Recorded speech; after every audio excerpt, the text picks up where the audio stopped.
What's up, guys?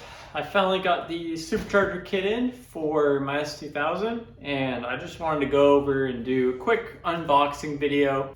This is the Science of Speed tuner kit, so it's kind of customized to my specifications, and I'll kind of go over the details of that in a minute. But Science of Speed is actually based in Arizona and Phoenix, actually probably 30 minutes from my house, and actually build probably one of the best supercharger kits for the S2000. Super reliable, and I've heard a lot of good things about these. They are Paxton supercharger based, and this one is actually lubricated by the engine oil, which is kind of nice, so they last a little bit longer. And yeah, these are pretty proven and bulletproof setups, so let's get into it. So I really haven't seen a lot of videos on these supercharger kits online, so I'm gonna actually cover as much detail as I can and kind of go from there and try to answer any questions. So if you guys have any questions, you can definitely ask in the comments. So first, to start off with, they have some pretty detailed instructions, step by step, full colored pictures of every single step along the way. They got a build sheet in this nice folder here.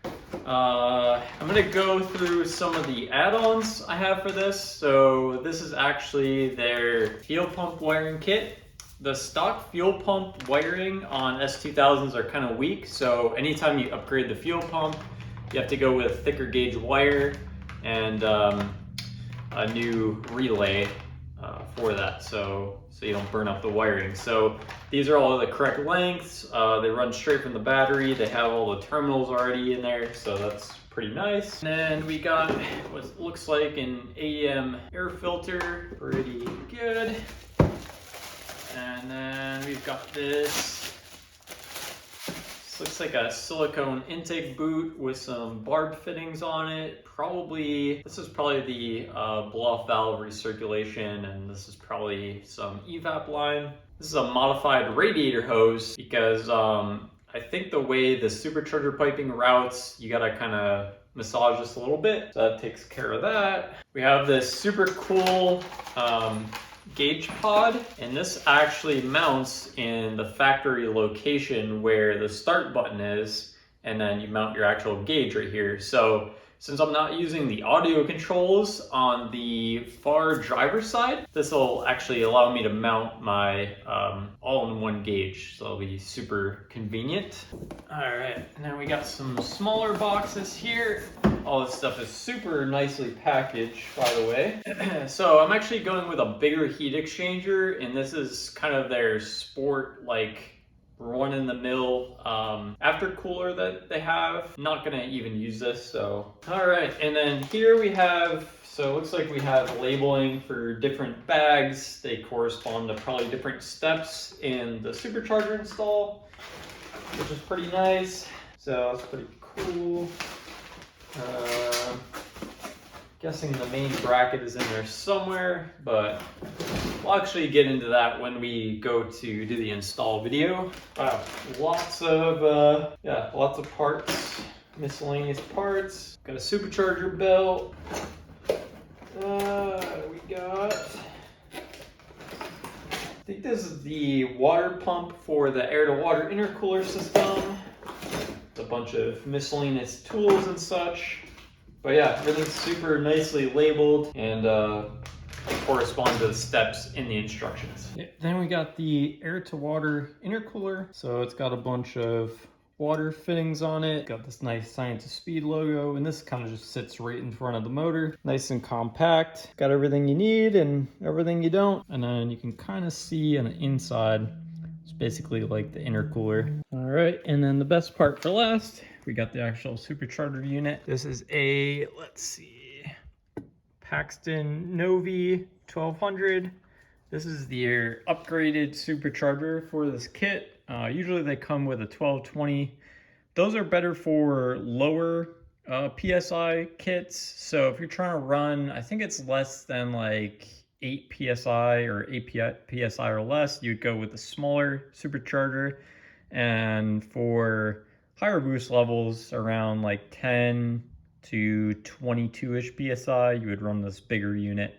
This is something I can grow into, and run different size pulleys if I want. And yeah, so I don't have to change my unit out, and I already have the big guy. So, and it actually wasn't too much more expensive. I think it was like $200 to $300 more than the smaller Supercharger, so it was kind of a no-brainer. And then the back is, it got this nice like billet piece, and you can swap out your pulleys. I'm probably going to go with a Grip Tech pulley eventually, but we'll see what the stock pulley can do and where it starts to slip. But planning on running about 10 psi on this thing, which is at its lower limit. So like I said, definitely something I'm going to grow into. I'm going to be running my car mainly on 91 octane, so I can't go too crazy with the boost, but I think eventually I'm going to go like head gasket spacer, and we can actually run a little bit more boost and lower the compression. So yeah, that air to water intercooler is junk to me. Well, not junk, but I have this giant air to water intercooler coming. It's the frozen boost one. It's a pretty massive intercooler, so pretty happy about that. And then still gonna run that air to water or heat exchanger. And yeah, so the rest of these boxes are just pretty much miscellaneous parts, but I'm pretty impressed how well everything's organized and laid out. This is one of the most detailed and most extensive kits I've ever seen. And again, this is the water pump to pump all the water and coolant through the air to water system to cool the air charge going into the motor. So I should have super cool intake temps. This is actually the same system that the M4s have. So they actually have an air to water intercooler sitting on top of the motor. That's what that like hump is. And then they have a heat exchanger in the front and their own water pump to circulate that water. But crazy, even in the summer, I have barely higher than ambient intake temps, even when I'm running this car hard in the dead of summer. So these air to water heat exchangers are definitely efficient and definitely work. And I'm really surprised more people don't run these versus air to air traditional intercoolers. I think these are definitely the way to go. The only thing you gotta watch out for reliability wise is the water pump, but pretty sure they put some, yeah, this is a Johnson pump. So they put some pretty good pumps in these systems, and it's an OEM manufacturer. And then I'm not really sure how much of us I showed in the last video, but I'm just gonna cover this in a quick overview. We have a Link standalone for the AP1, plug and play. We have this can gauge, which will go nicely with my Science Speed bracket that I have that goes right next to the start button. We have some RC 750 or 850 injectors. I can't remember exactly, but they're kind of overkill for this setup. But if I ever want to run ethanol, these should handle it pretty well. And they're also high impedance injectors, so they work with the Link setup. Then we've got a Walbro 450.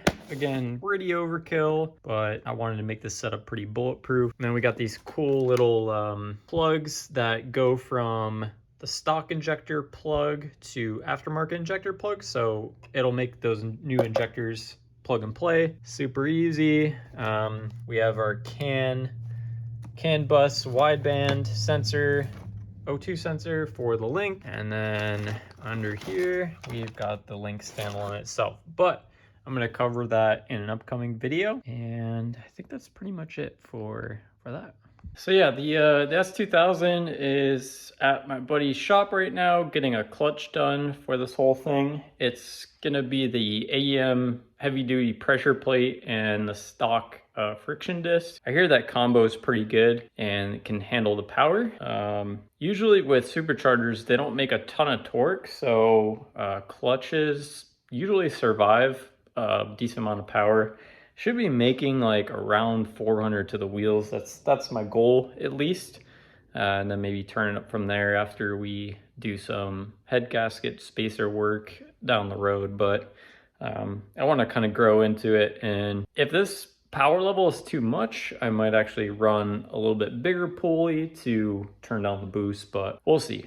I definitely mainly use this car for like road racing and canyon driving. So I don't want to have a crazy amount of power and just have it overpower the entire chassis. So we're just gonna kind of go a little bit at a time and just grow into it. In the next video, I'm probably gonna be working on the fuel system and probably the link ECU install. I wanna get all the wiring stuff out of the way because that's the most difficult. And usually with jobs like this, I wanna start with the hardest part first and then work my way to the easiest. I think the other challenging part is probably going to be dealing with the crank pulley. Trying to get that bolt off the crank is going to be a little bit interesting, but got some big breaker bars and stuff, so hopefully I should be able to crack that bolt loose. All the rest of the stuff is fairly bolt on and easy. Got all the instructions, so should be a pretty simple job. So should have this car up in the next couple weeks and then should be able to tune it. But yeah, like I said, just stay tuned for the next video because we're going to be doing the ECU and fuel system. So should have the car back in probably like a couple days from doing the clutch job, and then we'll go from there. Thanks for watching this short video, but yeah, I wanted to show all the unboxing because I've never actually seen all the components myself make up this kit. So yeah, see you guys on the next one.